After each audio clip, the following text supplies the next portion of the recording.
L'Oncopole est un grand site entièrement dédié au traitement et à la recherche sur le cancer. Il associe en fait plusieurs entités, en particulier l'Institut Claudius Regaud et différents services du CHU. La particularité de ce site, c'est que c'est un site intégré qui est fait pour que la recherche soit transférée à la clinique ou même inversement. Et donc cette Oncopole qui associe différents services cliniques, que ce soit d'oncologie médicale, de chirurgie, de radiothérapie, d'anatomopathologie, des laboratoires, est en connexion physique directe via d'ailleurs une passerelle qui se situe au premier étage avec le centre de recherche en cancérologie de Toulouse qui abrite une vingtaine d'équipes INSERM, toutes dédiées à la recherche également sur le cancer et abordant différentes pathologies, différentes spécialités de recherche. Le but de cette structure, de cette grande structure, c'est de faire dialoguer, et c'est ce qui se passe vraiment, les chercheurs avec les cliniciens pour développer ce que l'on appelle de la recherche en transfert dans les différentes pathologies, les différents cancers et différents organes, pour aboutir à de l'innovation qui est donc synergisée par cette association entre les chercheurs et les cliniciens. C'est un service qui traite les patients donc en radiothérapie avec toutes les techniques possibles connues en radiothérapie externe ou en ce qu'on appelle une curithérapie. Ce service est un des plus grands de France et d'Europe.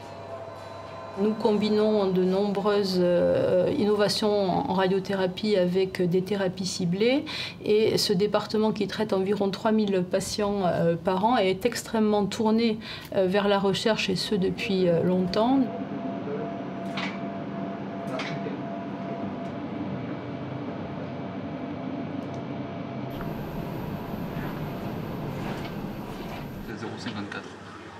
En vertical, au lieu de 0,5.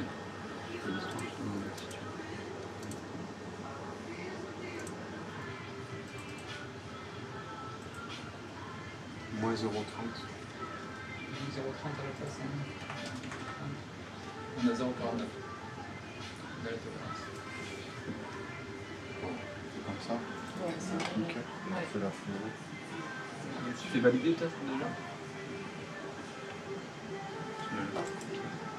Il ne faut pas qu'on ait une différence entre l'os et les grains supérieure à 0,5 cm. Voilà. Donc pas plus de 5 mm. Donc là on est dans la tolérance et maintenant on va vérifier sur son cycle respiratoire donc où on va traiter en phase d'expi.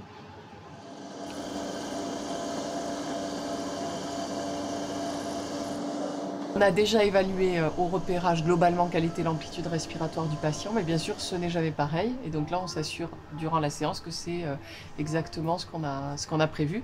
Et donc avec cette technique c'est parfait parce qu'on voit bien arriver ces fameux grains qui repèrent le foie au bon endroit, au bon temps respiratoire. C'est des tumeurs qui sont assez résistantes et le fait de faire une grosse dose d'un coup, ça lutte contre cette résistance au traitement et on peut se le permettre parce que c'est une tumeur toute petite. Donc on peut prendre peu de marge et mettre une grosse dose sur un petit volume. C'est très bref alors qu'on a donné une très forte dose puisqu'on donne une dose de 11 degrés alors que la dose standard de radiothérapie c'est 2 degrés pendant 5 à 7 semaines.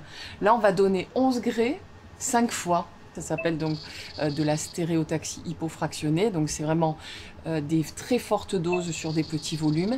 Et la possibilité ici à l'Oncopole, c'est qu'on peut le faire au niveau cérébral, au niveau du poumon, proche des vertèbres, donc proche de la moelle. Pareil, on va pouvoir vraiment donner une forte dose sur la vertèbre et très peu de dose sur la moelle.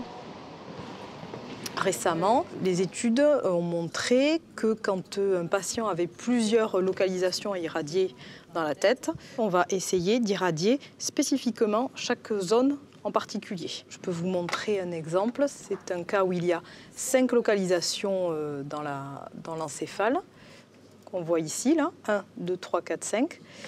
Et là, ce qu'on est en train de mettre en place, c'est une technique qui permet en fait d'irradier très rapidement. Vous voyez, la dose délivrée, elle est uniquement ces petites zones à irradier et qu'autour, on préserve en fait tout le cerveau sain. Donc là, nous, on va le mettre en place avec des techniques d'imagerie bien spécifiques.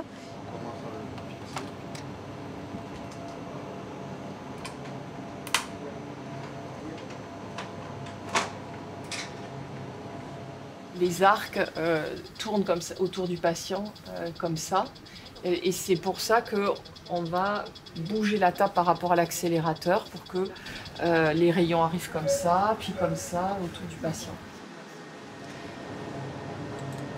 On peut commencer le traitement et donc là, vous voyez l'accélérateur tourne autour du patient et la forme du champ change en permanence également.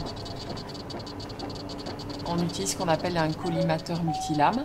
Donc le rayonnement passe à travers des lames très fines et ces lames en bougeant permettent que le rayonnement soit modulé. Durant la séance et entre les séances, il y a maximum 1 mm de modification, même pour le patient, du fait qu'il est très très bien tenu et le fait d'utiliser des centaines de micro-champs, ça va additionner la dose tout en suivant parfaitement la forme de la tumeur. Donc un gain d'efficacité parce qu'on suit précisément la forme de la tumeur et un gain de sécurité pour le patient parce qu'on délivre un minimum de dose sur les tissus sains autour. C'est les progrès vraiment et de l'informatique pour le calcul de dose et de l'imagerie pour définir la cible puis vérifier le repositionnement qui ont permis l'avènement de ces techniques. Ça change vraiment beaucoup les choses.